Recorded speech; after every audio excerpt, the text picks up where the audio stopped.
anxiety babies at? Oh, I love it. Listen how loud you are. We're mixing drinks and medication tonight, aren't we? That's where those moves come in. Because anytime I ask that question, people are usually like, hey, I have anxiety.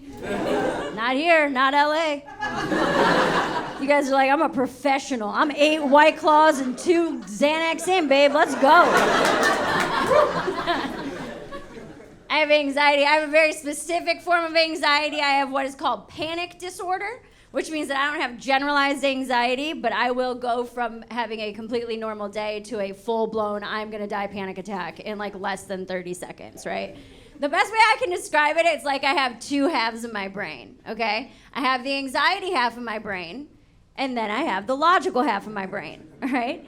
And anxiety is like, hey, everything's on fire, you're gonna die one day, so I'm just gonna make that day today, and I'm gonna start shutting shit down, all right?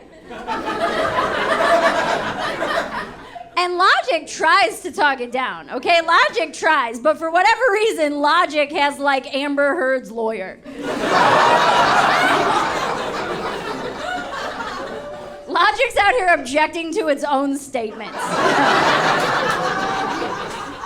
Logic's like, you're fine, take your pills. Objection, hearsay. Are we dying or what, man? Now's not the time. I will. I'll be having a I'm just watching TV and all of a sudden anxiety just speaks up, right? Anxiety's like, hey, Mayor, are we breathing funny? Don't feel like maybe our rhythm is a little bit off? And Logic tries. He's like, no, we're not breathing funny. Hey, breathing exercises, all right? In for 4 seconds, hold for 4 seconds, out for 4 seconds, okay? He's like, no, I'm past that. I'm starting to get lightheaded, man. You know what I think we should do? I think we should Google how many breaths per minute the average person takes, okay? Yeah. And then start a timer, and then we'll count to that number. And then if we're on par, I'll go right to bed. And he's like, okay, we're not gonna do that. Because the last time we did that, we ended up in the ER, okay? So hey, grounding techniques, all right? Just name 5 things you can see, all right? Calm down. He's like, you know, I love it when you tell me to calm down. But I set this entire fucking place on fire. You know what you want? Because we can die today, bitch. And that's when Logic snaps. And Logic's like, no, don't set it on fire. You know what? I am feeling a bit lightheaded. I am feeling like maybe we should just, maybe we should just call 911 because we are definitely dying. That's how you end up on Lexapro.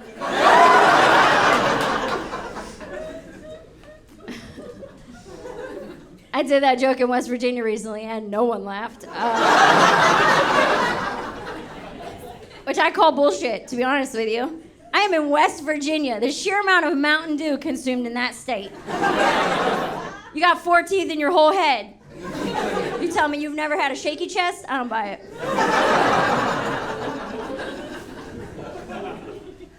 I had one guy in the front row who's very concerned, but very confused.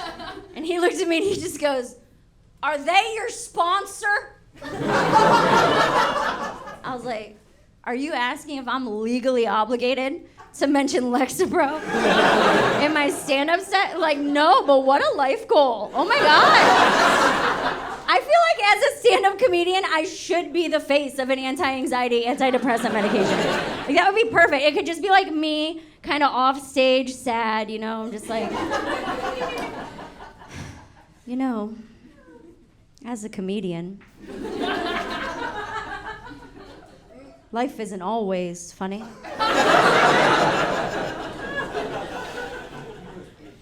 But I got my punchlines back with Lexapro.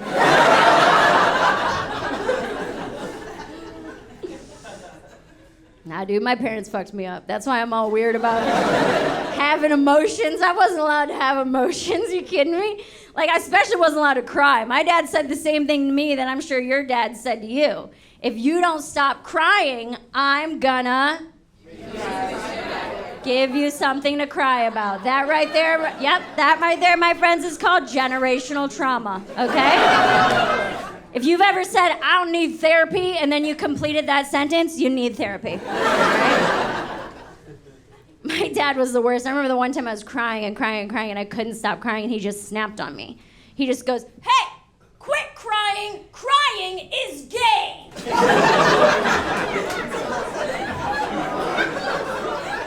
I was like, but you're confused about why there's so many different sexual orientations? Yeah, because every time a millennial cries, we're like, I don't know, am I gay? I might be gay. No, I don't like women. Is there another option? Can you just add a letter for me?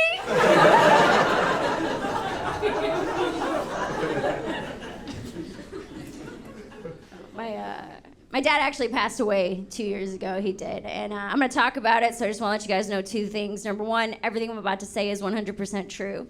And number two, not laughing or getting weird and uptight and uncomfortable is not going to make my dad any less dead. All right? So everyone go ahead and loosen your assholes. All right?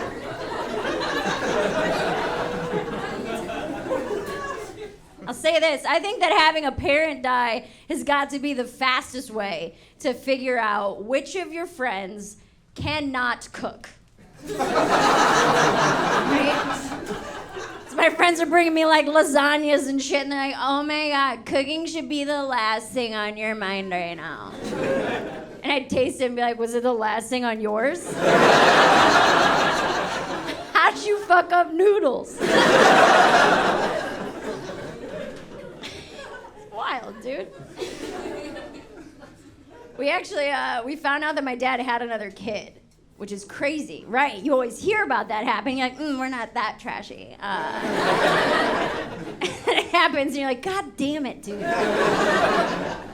We found out my dad had another kid on the same day that I had to write his obituary. Yes, it's a messed up day to begin with, okay? And my mom, she throws us a little curveball, and she just goes, well, Mare, are you going to include the guy in the obituary? I think he has a right to be in there.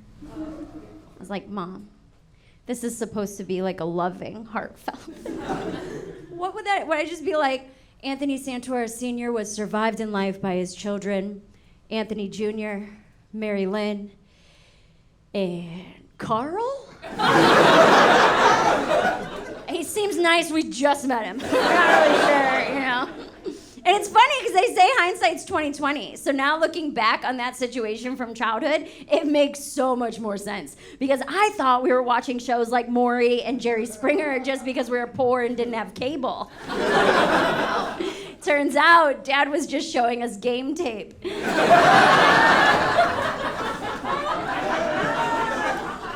My dad and I actually had a very tumultuous relationship. He and I fought a lot, okay? And the one thing we fought about more than anything else was stand-up comedy. He hated that I did stand-up comedy, okay? And he wasn't a nice guy about it. He'd be like, the fuck you doing with your life? You're driving all over hell. No one knows who you are. No one gives a shit. You need to give this up and get a real fucking job. Now, in my dad's defense, I did drop out of pharmacy school to become a stand-up comedian, okay? So I should have been making $150,000 a year at CVS. And now I'm like, yeah, you guys can follow me on TikTok. I don't give a shit. 34 years old, alone in my house. I'm savage. So he's probably got a point. But before my dad passed away, we were able to sit down and have a really long heart-to-heart, and I was very glad that we had that opportunity, okay? But even after that, it was still hard to forgive him for some things. Because, like, my dad left my family when I was 11 years old, okay? Gone when I was 11. And he also died from COVID 2 years ago. We think that he contracted COVID at the grocery store, making it the second time in my life that my dad has gone out for milk and never come back.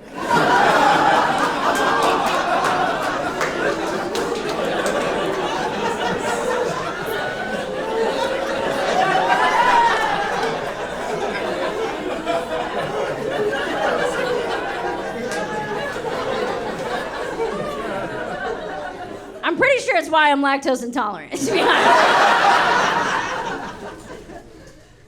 My dad was a big dude. My dad weighed 386 pounds, okay? He was a giant person.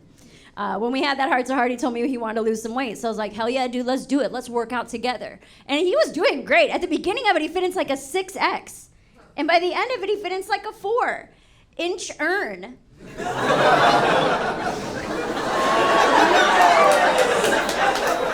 That was the one that was too much. Listen, just don't groan. I get, ooh, ooh. Why are you groaning? My dad finally hit his goal weight. All it took was for someone to light a fire under his ass. You know what I'm saying? Oh, shit.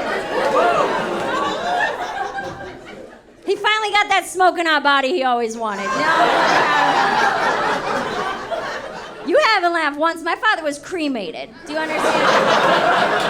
She gets it. She gets it. Listen, guys, I've been doing those jokes for 2 years now. I've had every reaction to those jokes. It's mostly what you gave me. You guys don't know who the hell I am. You came out to have a good time. Like, what the fuck is this? I get that. That's fine. But then I also know there's people in the audience who have dead parents, whose parents might have even died from COVID. And they're sitting out there like, fuck yeah, never stop doing these jokes. No one told me about the shitty lasagna. But then I had one reaction I had absolutely no idea what to do with. Okay, I was doing these jokes in Cleveland, Ohio, where I am from, all right? Same jokes you guys heard. Halfway through the set, some dude in the back of the room yells out, cuts me off. And he just goes, too soon! I was just like, oh shit, Carl, is that you, man? That's it for me, guys. Thank y'all so much. My name's Amelia